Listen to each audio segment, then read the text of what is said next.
Hello, welcome to day 33 of the vlog of a pretty chill white guy. I know after yesterday's vlog, maybe you're thinking that name might change to the vlog of a slightly annoyed white guy. Nope, still pretty chill. Still pretty chill. I did want to kind of continue that conversation a little bit. A friend, longtime follower on Twitter, Bob Crowell, made a comment about the video that I made. And I made a comment in the video about how it did the whole situation with the media and just how nasty everything is now. It didn't used to be this way. It didn't used to be this ridiculously nasty on like a global scale or even a national scale. And it really got me thinking about the situation we currently find ourselves in and why it's different and why it's harmful to just the world in general.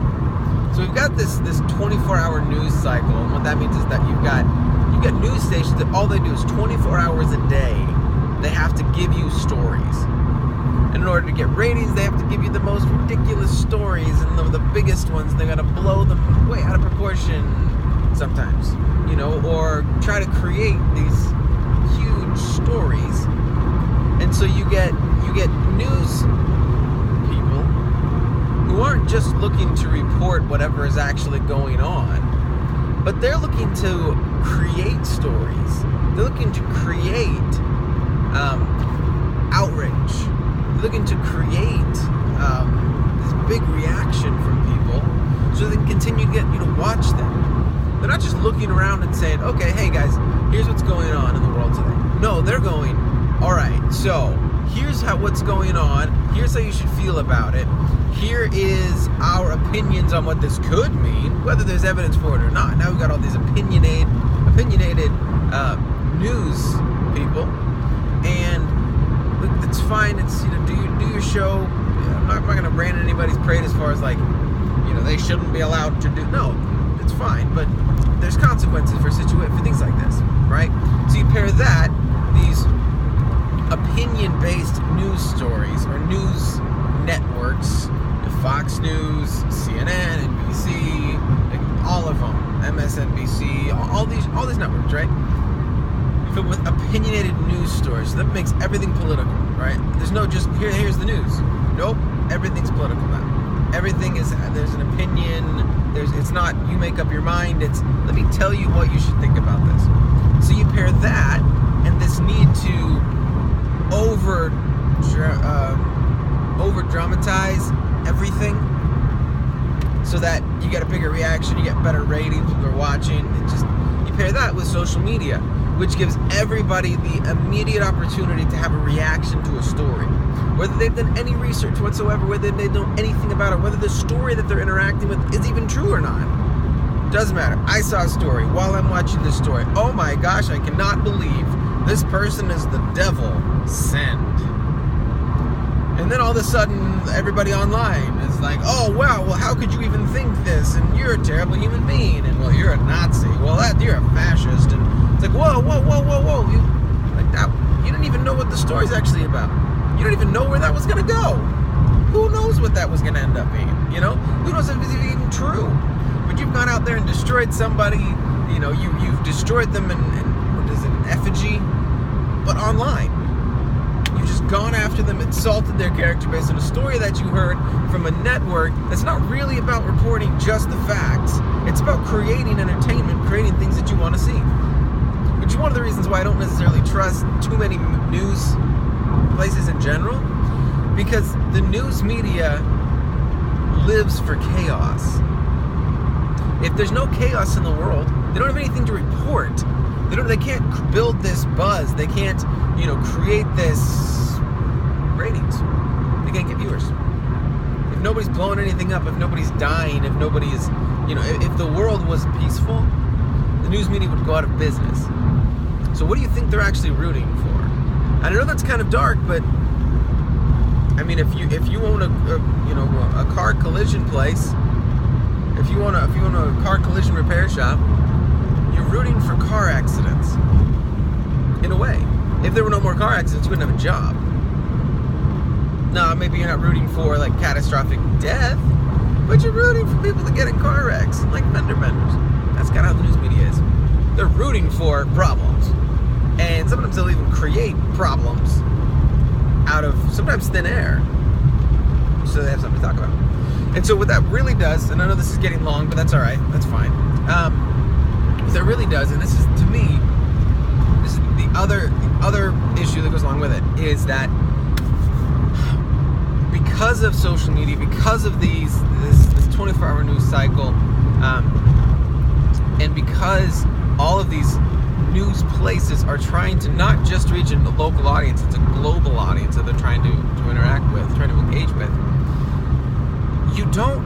I don't get stories about Dallas, Texas. Unless I watch the local news at night, then I'm going to see some stuff about Dallas, Texas. But that's it. What I really see online, what I run into online, what I run into, on television, what I run into everywhere else is this global, here's the biggest story in the world today. Sorry. And I don't have a problem with that. Like, I want to know what's going on with the world, but I can't, right now, fix what's going on in Chicago. I wish I could. Chicago is killing itself in some ways. I mean, I think over Memorial Day weekend there were like 49 shootings in Chicago. That's insane. That's a big story. I can't do anything about it. I can't go fix Chicago. But that story is going to drown out stories about what's going on in Dallas, because that's better clickbait. That's what's going to get people to engage. It's going to create a bigger online conversation. So which story are they going to run with? The fact that there's shootings in Chicago, or a smaller problem in Dallas, one that I might actually be able to engage with and interact with. We're going to cover Chicago. Same thing, the terror attacks all over the world. Those are awful, and we should absolutely know about them, and that's true. But that becomes the only story you hear. And again, I can't go fix Manchester. Now, there are things I can try to do here to make sure that doesn't happen in my little world, but I can't go fix Manchester.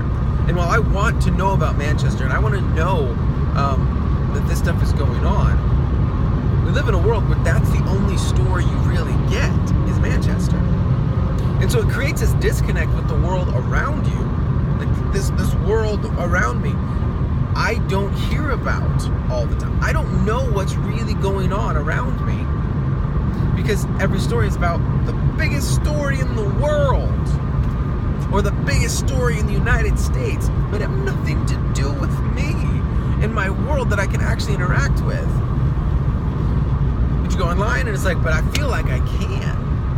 And that's actually where I think social media is the biggest problem, is that social media has made millions of people believe that they can truly interact with what's going on around the entire world.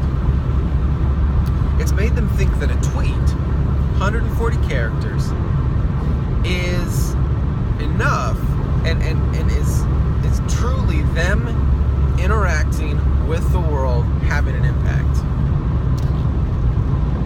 But it's not. It's not nearly as impactful as you going out into the actual world around you and talking with somebody. With one person. You send out a tweet and it's like, well, I got 17 retweets, so that's a lot. That's something impressive.